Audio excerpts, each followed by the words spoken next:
était dans vraiment la partie très proche de ce coin de la France, puisque les deux premiers exposés étaient consacrés l'un au Thiérache avesnois, et puis la région de Charleroi. Maintenant, on va un tout petit peu s'en écarter. On va filer plein est, et parce qu'il y a quelques sites verriers intéressants encore qui existent, et d'autre part qui sont devenus des sites historiques. On en parle même dans le guide Michelin. Voilà, comme je ne connaissais pas bien la conférencière du jour, j'ai été regarder, et puis je vois intéressant sur Meisenthal, on précise Centre international verrier, étonnant mélange entre passé et modernité. Je me dis, oui, ça tombe tout à fait dans ce que Stéphanie voulait dans son cahier des charges. On est bien parti. Donc, vous êtes conservatrice de ce musée dont vous allez nous parler maintenant, rénovation architecturale d'un site verrier. Voilà, vous avez la parole. Donc, la règle, je la précise ici, que peut-être de nouveaux arrivés, et on va fonctionner un peu différemment par rapport à la matinée. La matinée, c'était on avait un peu plus de temps, on avait deux personnes, 2 heures. 2 exposés séparés, il y a eu questions-réponses chaque fois. Ici, je vous l'ai envoyé d'ailleurs, le projet. On va laisser 20 minutes aux conférenciers. Et puis, on laissera quelques minutes, je dirais, pour des questions un peu basiques, du style on n'a pas compris ceci, vous pouvez préciser. Séparément, les 5 exposés. Et puis, à la fin, ce sera après la pause de 15h45 à 16h, c'est dans moins de 3 heures. Les 5 ou 6 intervenants de l'après-midi remonteront à la tribune. On a déjà préparé 6 chaises, ils vont un petit peu se serrer les uns sur les autres, ou presque, et ils feront face à vous. L'idée est à ce moment-là d'avoir l'heure de table ronde, qui sera à la fois, je dirais, une discussion entre les 6.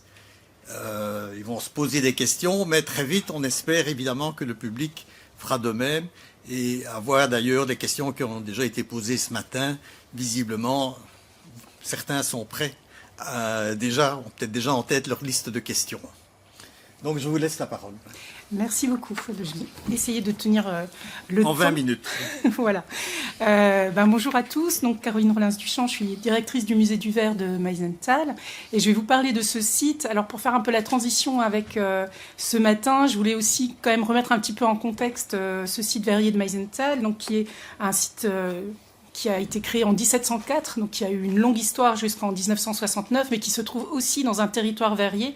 Je pense que par rapport aux interventions du matin, c'était important aussi de le dire. On est vraiment dans un secteur forestier. On l'est toujours. Quand on vient chez nous, c'est ce que nous disent les visiteurs.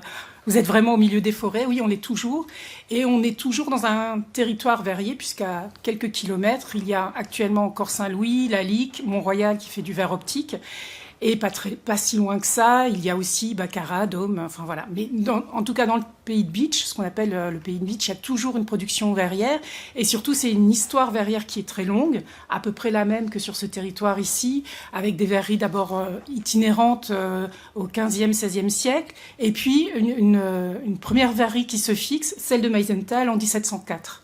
Donc, on est dans un territoire verrier éloigné des centres urbains. Et c'est la raison pour laquelle il y a eu ce développement de verrerie de manière très particulière, enfin, de manière assez exceptionnelle sur ce territoire-là. D'abord pour valoriser bien sûr le bois. C'était impossible de déplacer ce bois. La valeur du bois ne permettait pas son transport. Donc il fallait trouver économiquement à valoriser le bois localement. Donc il y a eu en gros 2 utilisations majeures sur ce territoire. C'est d'une part le verre dont on va parler, et la forge, avec notamment de Dietrich sur ce qui s'est développé sur ce territoire. Donc c'est parce qu'on a une ressource en bois, on a du sable aussi, puisqu'on est sur un socle gréseux, donc les rivières drainent beaucoup de sable. Donc on a toute la matière première, évidemment les cendres de végétaux, pour pouvoir faire le verre et le faire localement. Alors vous me direz, bah oui, mais une fois qu'on a du verre localement, on n'a pas tant d'habitants que ça, on n'a pas de marché. Et donc la réponse des verreries du territoire, ça a été d'aller vers des productions avec un développement et des savoir-faire vraiment particuliers, avec chacun des spécificités, mais toujours une plus-value en termes de main-d'œuvre et de savoir-faire importante. Voilà, c'est là-dessus que les verreries se sont un petit peu démarquées. Donc voilà, juste naissance dans ce territoire forestier, et donc Là, une première image pour vous montrer un petit peu cette longue histoire. On a une verrerie qui va se développer très rapidement vers les arts de la table, avec vraiment un développement de savoir-faire spécifique à ce niveau-là. Au milieu 19e, on a 250 ouvriers. On a commencé donc à quelques-uns. Très rapidement, il y a d'autres verreries qui se montent aux alentours, avec une concurrence aussi qui se fait sur le bois, et des spécificités chacun, et parfois des collaborations aussi, quand on doit éteindre un four, on va travailler chez les verriers d'à côté. Donc c'était important, cette notion de entretenir un four et pouvoir le maintenir et l'alimenter. Le plus gros de la présentation doit porter aussi sur Meisenthal aujourd'hui, donc je vais aller un petit peu vite sur l'histoire, mais si vous avez des questions, surtout n'hésitez pas. Au milieu 19e, on va avoir une nouvelle halle qui va être agrandie, fabriquée, mise en place. Et donc, on a un premier bâtiment administratif et commercial. Donc, on voit c'est déjà sur des dimensions de production assez importantes et où l'expédition prend, comme je le disais, une place particulièrement importante. Ici, donc, on est sur la sortie de la manufacture et on est sur une période où très rapidement, on va se positionner dans les expos d'art et d'industrie, les expositions industrielles, pour montrer les savoir-faire et montrer notamment qu'on développe des qualités sur les décors, sur la finesse du travail, pour pouvoir en fait valoriser le travail au-delà du territoire, on va dire mosellan ou proche Alsace. Et donc, une petite parenthèse pour expliquer une belle histoire qui est très importante dans l'histoire de Meisenthal, qui est l'arrivée des Gallet, d'abord Charles Gallet, puis Émile Gallet, donc qui va être le fondateur de ce mouvement de l'art nouveau, qui va révolutionner l'art, en tout cas dans cette partie de la France, et qui va venir, Émile Gallet, à partir de 1860, expérimenter ce que sont les techniques verrières. Il ne connaissait pas encore le verre et il va venir très régulièrement. En 1867, il devient directeur artistique de la maison de son père et va commencer à échanger avec les verriers, les artisans techniciens de la manufacture pour mettre au point de nouvelles techniques de décor, des nouvelles techniques de coloration, d'émail, pour les mettre au service d'un projet artistique et plastique. Projet industriel aussi qui va se développer après, mais en tout cas, on a beaucoup de documents là-dessus. C'est extrêmement intéressant de voir cette richesse des échanges entre des personnes qui maîtrisent une technique, qui maîtrisent des décors, qui maîtrisent une matière, mais qui sont des ouvriers dans une usine, et quelqu'un qui est vraiment en position d'artiste, qui serait aujourd'hui on appellerait designer, et qui dans ces échanges-là, comment les choses ont permis de vraiment développer une nouvelle plastique du verre de manière tout à fait remarquable. Et donc, dans les personnes notamment avec lesquelles Émile Gallet va collaborer, il y a le directeur de la manufacture, Antoine Bourgoun, qui est très attentif à cette collaboration, mais aussi Désiré Christian, qui est le responsable de l'atelier des décors, qui lui-même est né à Meisenthal et a grandi dans l'usine, on va dire, mais qui du coup va développer vraiment des techniques et des savoir-faire en collaboration avec Émile Gallet. Cette collaboration, elle va se poursuivre jusqu'en 1894, donc quand même une très longue période. 1894, Gallet crée sa propre cristallerie à Nancy. Il emmène évidemment le chef de halle et quelques verriers ou savoir-faire qui l'intéressent à Nancy. Mais ce qui est important aussi de comprendre dans le contexte dans lequel on est à l'époque, c'est que 1870, évidemment, il y a un petit événement dans notre territoire et on va passer côté allemand pour Meisenthal, qui quitte du coup le territoire français alors que Nancy reste côté français. Donc, chaque fois que Gallet va venir travailler avec les verriers de Meisenthal entre 1871 et 1894, il va traverser la frontière. Toutes les productions vont devoir passer la frontière. Donc on revient à ces thématiques que vous évoquiez ce matin et qui, du coup, a fortement marqué la verrerie puisqu'elle a décidé par la suite, après avoir cessé de collaborer avec Émile Gallet, de continuer à produire des pièces en son nom propre, sous le nom pour le moins pas du tout allemand, de Verrerie Lorraine, qui garde donc du coup un symbole de chardon, symbole très français, et revendique du coup son appartenance à la France, certainement dans la foulée de sa collaboration avec Émile Gallet. Donc cette aventure créative, elle se poursuit jusqu'à la veille de la Première Guerre mondiale avec différents verriers issus de la manufacture qui vont poursuivre ces productions dans l'esprit Art Nouveau. Et donc là, vous voyez les bâtiments ce qui me paraît important de montrer, c'est que toute cette histoire se fait et s'inscrit dans les murs. C'est-à-dire que pour chaque période, chaque évolution technique, chaque moment où on a des savoir-faire qui vont se développer, les bâtiments vont eux-mêmes être transformés. Et forcément, au fil du temps, on a des choses extrêmement hétéroclites qui s'inscrivent dans le bâtiment. Et donc, après voilà, je vais raccourcir un peu parce que je vois que je n'aurai pas le temps de faire toute ma présentation. Après la Première Guerre mondiale, on est sur une production qui prend vraiment de l'ampleur, avec notamment le développement de ce qu'on va appeler le moulé pressé. Et vous avez ici, j'ai choisi de présenter le groupe des filles de la manufacture, même s'il n'y a pas que des filles, mais qui est là pour illustrer le fait que à l'entre-deux-guerres, en tout cas, on a un développement très important de toute cette production, avec aussi un nombre d'ouvriers qui atteint les 650 ouvriers à l'époque. Et donc, une des raisons, c'est le développement du moulé pressé. Donc, on est sur une production qui est moins artisanale, qui par contre va donner lieu à des catalogues d'objets tout à fait extraordinaires avec une grande variété à la fois d'usages. On a vraiment des objets religieux, les arts de la table avec énormément de décors différents et donc une production avec une cadence plus importante. Et les bâtiments sont du coup fortement agrandis à cette époque-là. Et donc vous avez ici...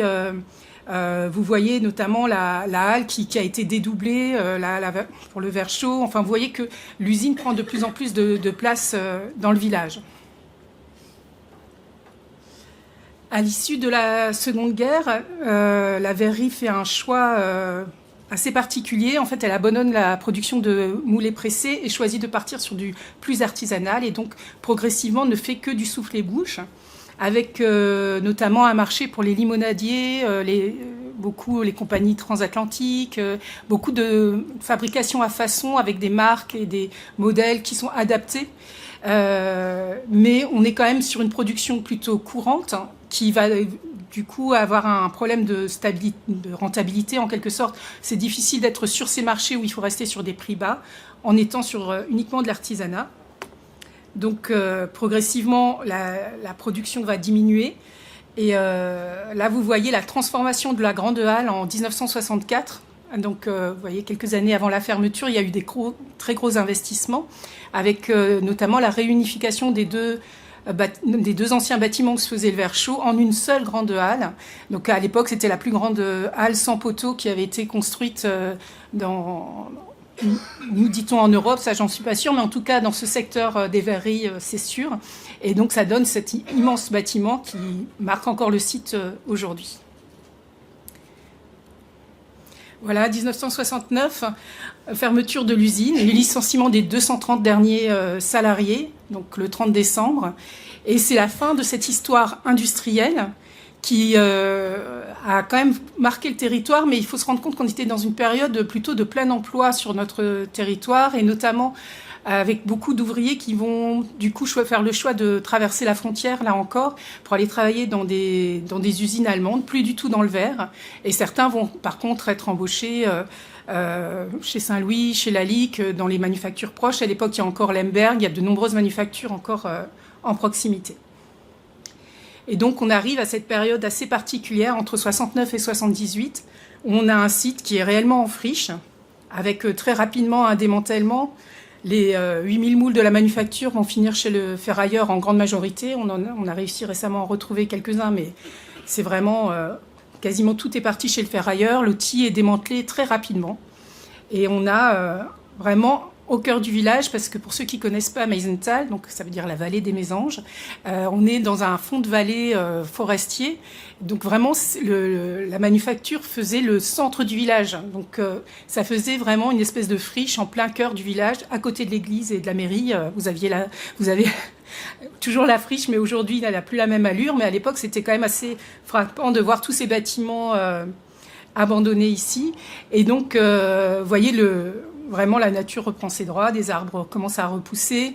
Vous voyez qu'il y a des bâtiments, j'attire juste votre attention sur le bâtiment avec le toit plat. C'était un des bâtiments qui a été construit pour la gravure chimique. Et qui va être complètement transformé, vous allez voir, dans le projet architectural du moment.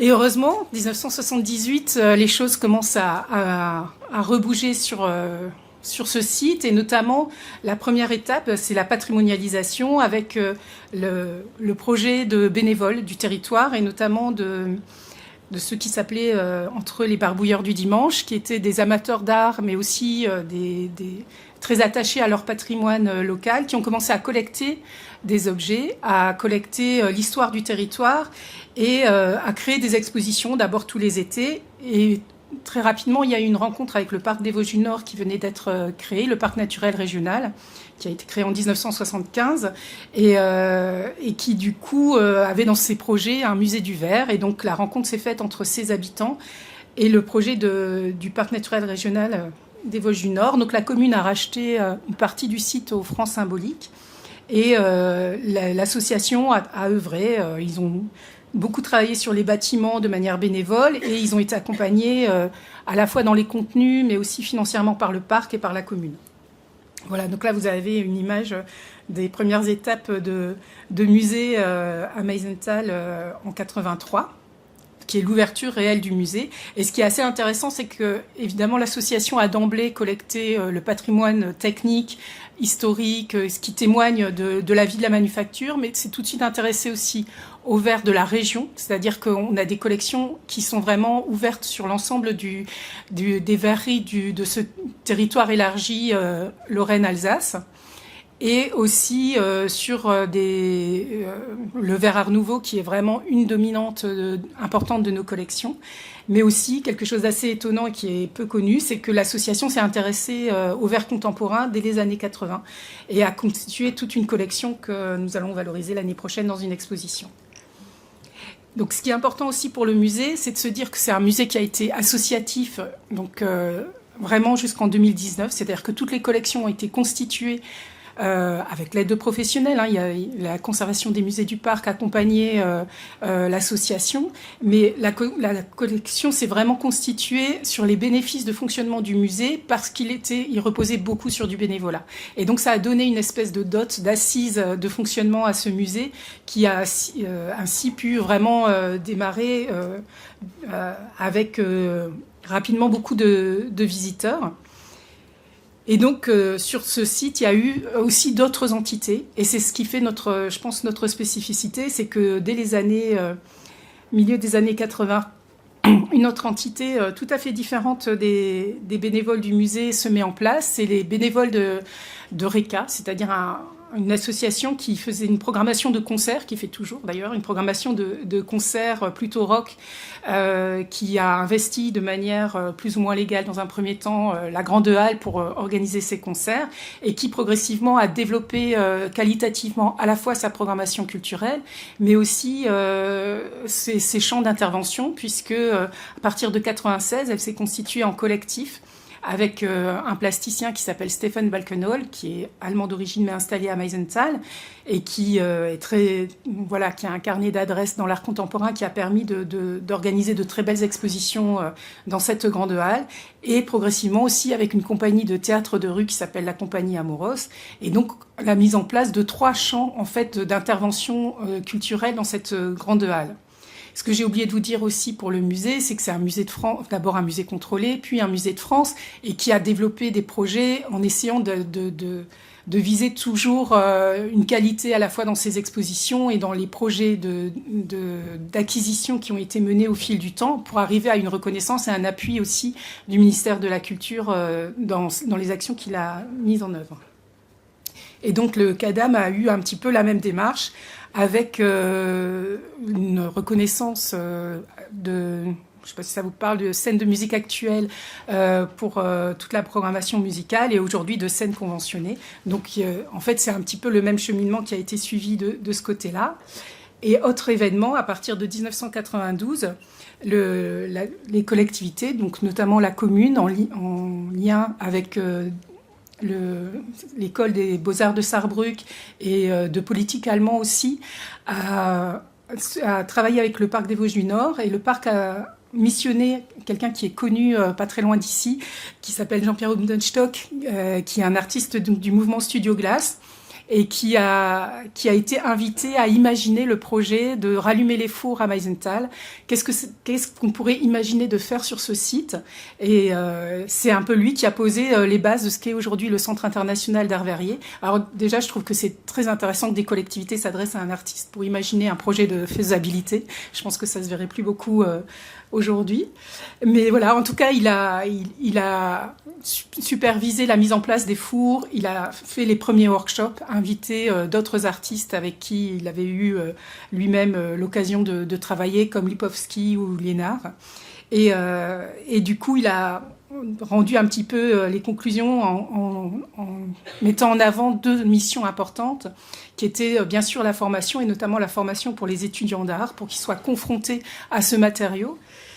Et aussi, pour lui, ce qui était important, en ayant passé un peu de temps sur ce territoire, c'est de se rendre compte qu'il y avait des savoir-faire extraordinaires sur ce territoire, des savoir-faire variés, comme il y a une diversité de manufactures avec une diversité de types de production, il y a aussi une diversité de savoir-faire et d'habitudes de travail chez les anciens verriers. Et donc, il a dit qu'il était extrêmement important de mettre les jeunes créateurs en contact avec ces savoir-faire verriers. Et c'est ce qui donne un petit peu l'ADN du Centre international d'art verrier, donc qui a été créé en 92. Et qui a démarré aussi ce qu'on a appelé les séances de transmission, c'est-à-dire que d'anciens verriers sont venus, donc de différentes manufactures, les cristalleries Lorraine de Lemberg, Saint-Louis, Lalique, mais bien d'autres, et sont venus montrer un petit peu leurs usages du verre. Donc il y a eu bien sûr les boules de Noël incassables de Götzenbrück qui ont fait l'objet de séances de transmission en 98, mais il y a eu aussi d'autres éléments qui se rapprochent un peu du Bousier, mais qui en même temps étaient vraiment dans retrouver cette fierté, de retrouver un petit peu, de transmettre les savoir-faire.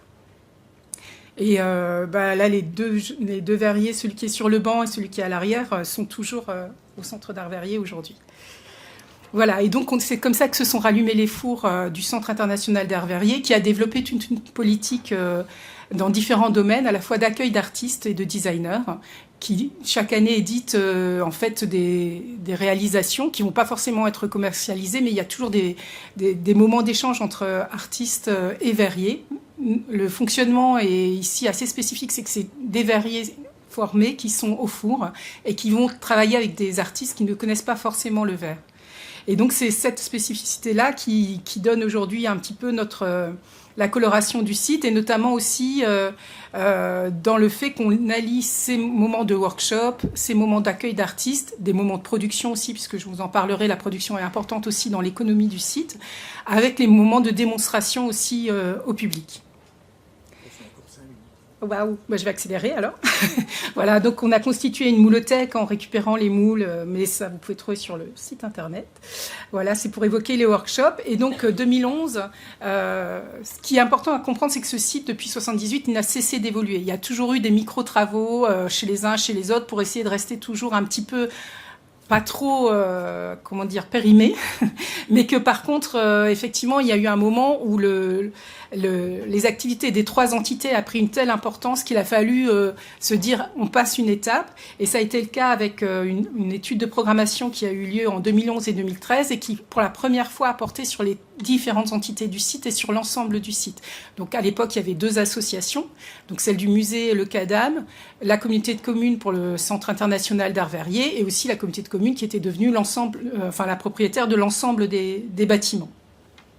Et donc ça a donné lieu à un projet qu'il a fallu bien analyser, puisque vous vous rendez bien compte que dans les usages et dans les fonctions et dans les attentes d'un bâtiment, entre un musée, un centre d'art verrier et un lieu de programmation culturelle, on n'a pas toujours les mêmes avis sur sur les besoins, mais en tout cas ce temps d'analyse et d'études de programmation a été essentiel. Et donc il y a eu un concours architectural qui a rassemblé, je crois, 180 candidatures. Et donc au final, c'est le projet d'un projet d'une agence américaine, Soil, qui a été retenu et qui est associé à une équipe française, donc qui s'appelle Frix. et qui est un projet assez radical puisqu'il tient compte à la fois de la nature hétéroclite. Ce que j'ai essayé de vous montrer avant, c'est qu'on a vraiment une collection de bâtiments hétéroclites sur ce site et qu'il a fallu que le projet architectural reprenne ces différents éléments et trouve un petit peu à les mettre à la fois en lien sans effacer leur identité. Et donc voilà, on est parti sur des travaux donc, qui ont démarré en 2018 pour certaines parties du site et qui se sont déroulés sur toutes les entités de manière successive puisque l'enjeu, ça a été de continuer à accueillir du public et à continuer à fonctionner et à mener la programmation le plus longtemps possible et donc par phase les uns les autres. Et donc les travaux se sont poursuivis jusqu'en 2022 avec, vous voyez, une intervention sur tous les éléments, sur une grosse partie de la friche industrielle. Et voilà la proposition, donc ça c'est encore une image de synthèse, mais qui vous permet de...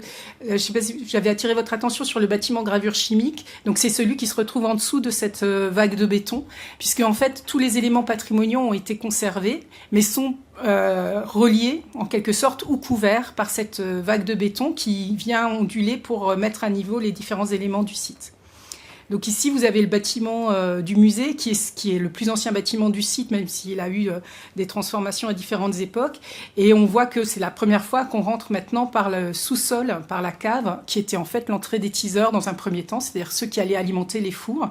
Et donc, il y a qui avant ne communiquait pas avec les étages du musée, et qui maintenant est l'entrée en fait du parcours de visite.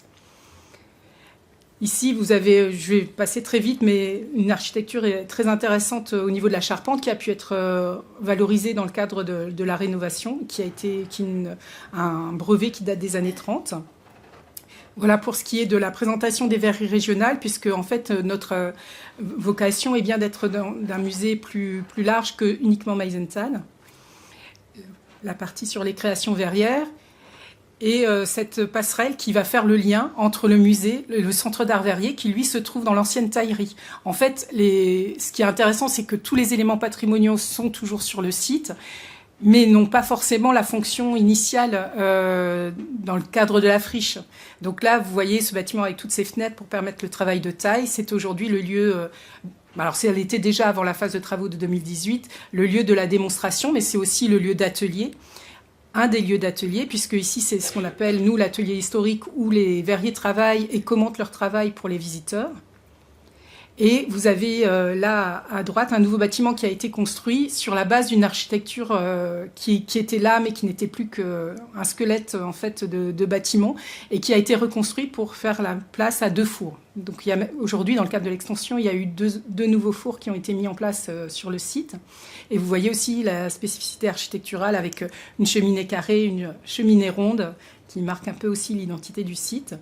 Et la grande halle, qui est voilà, dans son jus et qui sert de lieu de programmation, donc lieu pour le spectacle vivant, à la fois en lieu de répétition pour les compagnies d'art de la rue, évidemment lieu de présentation, lieu de concert, puisque en fait il y a eu un aménagement d'une boîte noire qui permet, vous voyez là l'intérieur de la boîte noire, qui permet d'accueillir 340 personnes assises et 900 personnes debout, mais dont l'espace technique, la scène est mobile et permet de s'ouvrir vers la grande halle et accueillir du coup des concerts pour 3000 personnes.